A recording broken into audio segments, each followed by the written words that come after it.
que se dane, que é muito jovem, cara. Eu acho insuportável no pré-copa. Pra mim, futebol tem que se ter a justiça dentro de um grupo.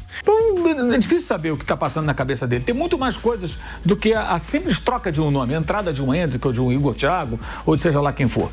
Será que ele tem que fazer um gol pelado? Será que ele tem que fazer um gol de cambalhota pra conseguir a vaga como titular da seleção brasileira? Mas qual a garantia de que essa notícia tá certa? Nossa, olha o que Pilhado falou sobre Hendrick e sua possível titularidade na Copa do Mundo. O comentarista soltou o verbo, o clima ficou pesado, e tudo isso já vem dominando as redes do futebol. Mas primeiro, já deixa o like, se inscreve no canal e fica por dentro de todas as notícias do futebol. Nesse momento, na seleção brasileira, e que eu falei logo depois do jogo aqui no Canelada, falei no Bate-Pronto, né, depois da vitória do Brasil sobre o Egito.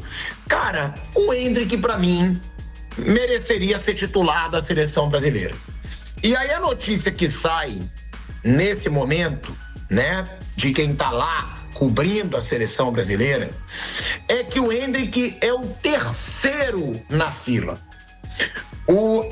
É muito clara que a briga nesse momento é quem vai ser o terceiro atacante ao lado de Vinícius Júnior e Rafinha, né?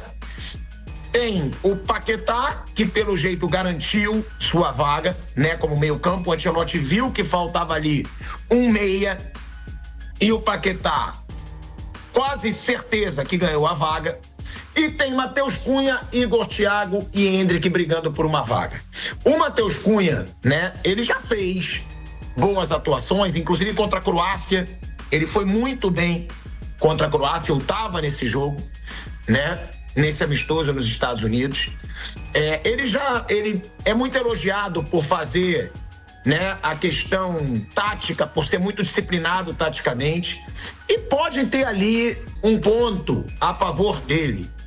Mas o Hendrick ser o terceiro na lista, sendo que o Hendrick foi o que mais fez gols desses caras, provavelmente o que mais participou de gols desses caras, e que vem decidindo para a seleção brasileira quando interessa, e outra, inclusive no clube, ele mostra, faz gol pra caramba no Lyon.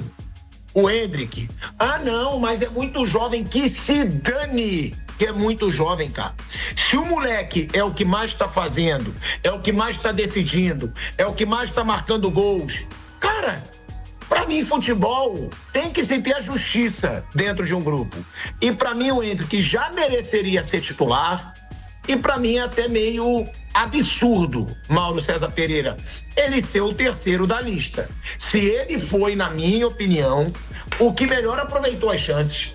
Eu não sei o que o Hendrick pode fazer mais, já até brinquei aqui. Será que ele tem que fazer um gol pelado? Será que ele tem que fazer um gol de cambalhota para conseguir a vaga como titular da seleção brasileira? Porque eu me recuso a colocar a idade. Se fosse alguém super experiente, né, Matheus Cunha e Igor Thiago, vai. Se fosse um cara que tivesse uma baita bagagem, que decide muito em seleção brasileira, ok, deixar o Hendrick ali em segundo plano. Mas eu não vejo esses caras com uma experiência e com uma retrospecto na seleção brasileira para estarem à frente do Hendrick na disputa, Mauro. Mas quem disse que o Hendrick não vai jogar e vai jogar um outro? A notícia é da imprensa que está lá, né? Acompanhando, Sim. Treino. Sim, eu não tô...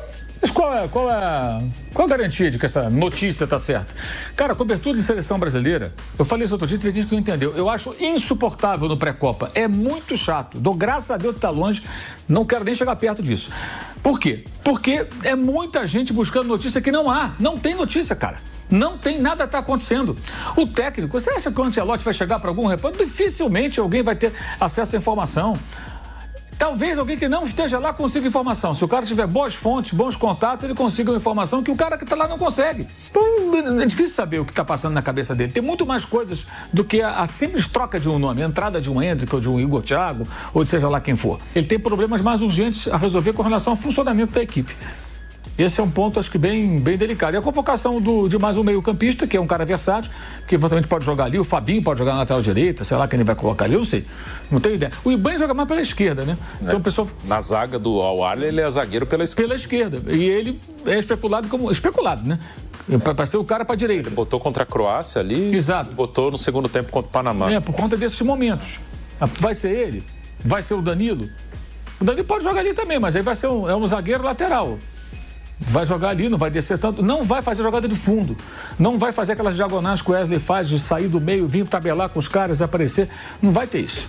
Acho que isso é mais importante do que a simples entrada de um comandante de ataque, que aí é uma consequência do funcionamento do time. E aí ele vai ter que ver como fazer isso aí. De cara, o Brasil não teve muita sorte nisso, que vai estrear contra o pior adversário possível. Aliás, pegando assim, os possíveis adversários, né, que tem os potes e tal, eu acho que o Brasil pegou talvez o pior. De toda a Copa do Mundo, desse nível, que poderia entrar em segundo. O pior, um dos piores, com toda certeza. E logo de cara, né? Ainda teve o azar de ser o primeiro jogo. O ideal seria mais adiante. O terceiro jogo seria ótimo. De repente, os dois estão classificados, vira quase um amistoso. Mas é o primeiro jogo. E assim, ganhar do Brasil para uma seleção emergente como a seleção de Marrocos é um desafio tremendo. Então, eu imagino que vai ser um jogo bem chato para a seleção brasileira. Você acha que o Endrick merece ser titular da seleção brasileira ou não? Depende de tudo isso que a gente está falando. Como é que ele vai montar o time? Depende de tudo isso. Talvez ele precise do Luiz Henrique jogando pela direita, para ter um ponta. E aí como é que ele faz? Luiz Henrique, Rafinha por dentro, Matheus mais à frente, pela esquerda o Vinícius, ou tira o Matheus e já coloca o Endrick de cara. Ele vai ter que pensar. Ele está treinando os caras também, né? Os treinos o pessoal não vê. Não vê. Pode conseguir uma informação ou outra. Então a gente não sabe exatamente o que ele está pensando. Ele falou que já tem um time na cabeça. Será?